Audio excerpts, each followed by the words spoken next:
Welcome to the third video based on a talk I would have given to the Ulster Archaeology Society but for the coronavirus lockdown. In part one, we considered the osteological and artefactual evidence, concluding that it points to the existence of civilian militias rather than any elite class of warriors. In part two, we concluded that damage to Irish Bronze Age blades had mainly contemporary ritual causes, with useware analysis also showing substantial modern reuse. In part three, we'll continue to look at how material culture might be used to interpret late prehistoric societies, now focusing on the decorative motifs that appear on both ceramic and metalwork. We'll ask if these patterns were simply decorative or held some deeper significance for the societies that produced them. The ornamentation on Bronze Age metalwork is clearly derived mainly from that on beaker pottery, best seen on vessels such as cinerary urns, although there have been few attempts to attribute any possible meaning to these motifs. The preferential placement of cinerary urns in older burial sites has long been recognised. Here they were generally inverted over the ashes of individual males, females and occasionally children. It's been suggested that they might have served a similar purpose to that of Etruscan hut urns, although the practice first appeared in Britain and Ireland at a much earlier date. It's been argued that once the concept of cinerary urns reached Ireland, their subsequent development was largely insular, with limited external influences. More recently, attention has returned to the question of the direction of travel of those influences.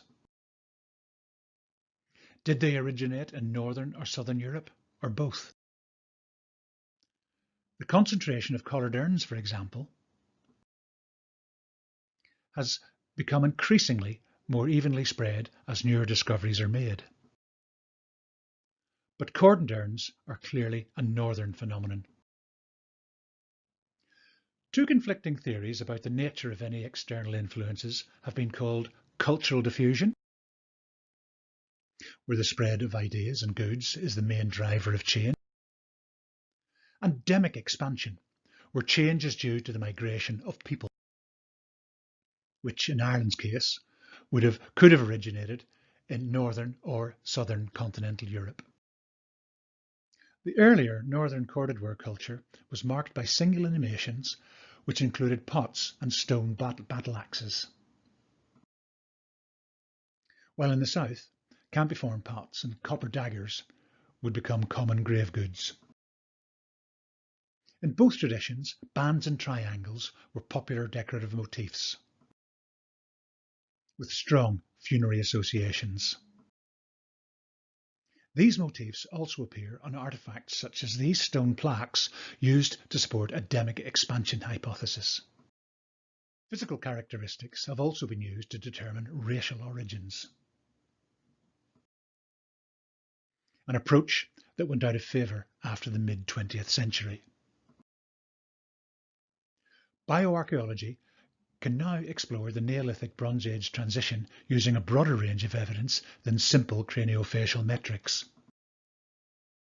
Ancient DNA analysis has confirmed that Neolithic farmers did not follow the Western route suggested by Crawford for the eye goddess, challenging our preconception of their probable appearance. ADNA has also shown that Ireland's Bronze Age population originated in the Pontic steppe. Media coverage of these revelations is seldom anything short of sensationalist, and based on little or no material evidence, vividly describing how these mounted barbarians swept through, somehow merging with the beaker culture, and slaughtering all in their path in some drunken frenzy. So, what do we really know about the beaker people? One important individual is the Amesbury archer. His impressive array of grave goods suggests that, in addition to being a bowman, he was also an accomplished metalworker. Bioarchaeology has shown that he did not grow up in Britain or Ireland, but reflects larger migration across Europe and South Asia, which looked very similar to the movement of Maria Gimbutas's Kurgan people. Gimbutas held that the original inhabitants of Europe formed peaceful matriarchal societies with earthbound goddesses and a belief in earthly regeneration. The incoming Indo-Europeans replaced this social order with a patriarchal model headed by a male warrior elite, as evidenced by the appearance and use of thrusting metal weapons. But, as we've seen, some of this evidence is deeply flawed. The other strand of evidence drawn on to support a violent and oppressive patriarchy is the supposed replacement of goddesses with a pantheon of celestial deities. Which brings us to the contentious subject of belief systems, where the treatment of the dead could hold vital clues. Parallels have been drawn between cinerary urns and hut urns, with adjustments made for the construction techniques used for Bronze Age roundhouses. Closer examination of the motifs used on cinerary urns reveals the use of 4 core elements. Crescents, which might represent cyclicity or seasonality. Horizontal chevrons, which commonly represent water. Vertical chevrons, which can represent plants such as cereal or trees. Horizontal bands. And triangles, neither of which have any obvious meaning. But it seems unlikely that these motifs alone would be completely meaningless. Confirmation of their meaning might be sought in the earlier use of these motifs. Nested crescents frequently appear as rock art and are generally assumed to have some celestial significance. The nested crescent motif is also found in a range of ceramics, including cinerary urns. Gold lunula and jet spacer plate necklaces, in themselves nested crescents, are generally associated with band and triangle motifs. The location of these on the lunula seems to reflect that on the jet necklace. The cruciform and wheel motifs that appear on the base of many funerary vessels can be rolled out to reveal a band and triangle motif. And wheel motifs are so called due to the radiant spoke pattern, which would have been unknown to contemporary potters. The earliest depiction of a wheeled vehicle in Europe is accompanied by plant and water motifs on a Neolithic pot. The celestial motifs on campiform pots and gold sun can also be interpreted as band and triangle motifs. Comparisons have been made between Danish solar discs and possible Irish examples. But closer examination reveals a preponderance of triangles in Irish discs and a distinct lack of spirals. Similar patterns are seen on some other European discs. While some concentric circles appear on Irish gold bulla, the predominant motif is again the band and triangle combination.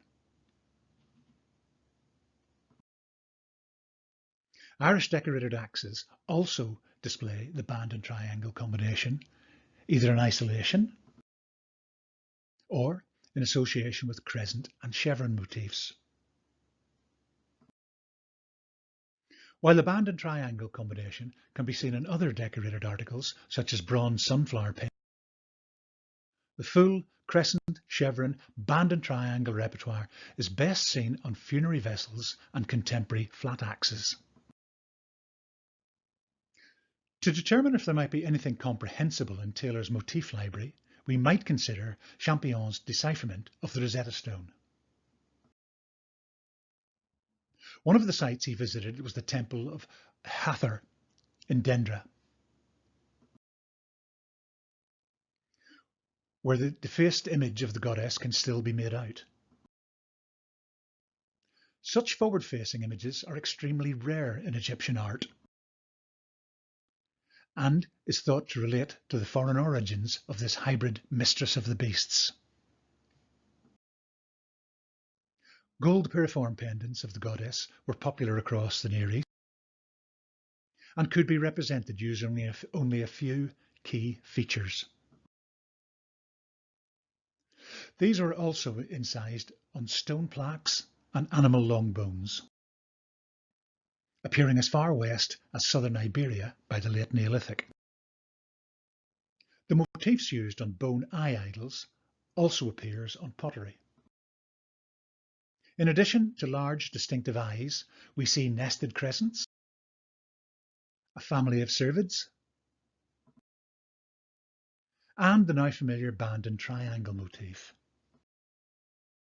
This and several other recurring features were common across time and space. The Egyptian goddess was furnished with the complete set, with little missing from gold plaque or animal bone versions, a zoological reference in themselves. All seem to have travelled well. However, Near Eastern zoomorphic components would find little resonance in Ireland. And taboos about the depiction of living things could further reduce what might be acceptable. The use of punches and stamps to reproduce the four core components would have resulted in a further reduction in complexity. As its principal use may have been to clear land for farming, the axe could have been regarded as an implement of fertility. While the same motifs on a cinerary urn could represent regeneration and renewal, with the vessel acting as a womb within Mother Earth. Such regeneration would come to be symbolised by the Ouroboros, the Jungian Great Round, also depicted as the symbol of infinity. The Jungian archetype of the Great Mother can be extended back to the Paleolithic, with cinerary urns forming part of a woman equals body equals vessel equals womb tradition. So, while there may be no Irish Bronze Age Mother Goddess figurines, there was ubiquitous use of Mother Goddess symbolism. Based on the material evidence, rather than focus on warrior elites and celestial pantheons, Bronze Age societies were much more concerned with the universal basics of fertility and regeneration. In part 4, we'll consider the contents of cinerary urns, which apart from cremated bone and quite often food vessels, can contain a variety of apparently personal grave goods, including ornaments and material artefacts. We will also look at the main influences on Irish metalwork, ranging from Iberia to the Rhine Delta and beyond.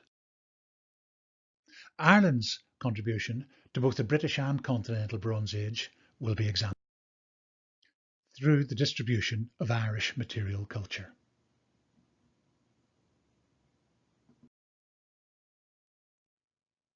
Thank you.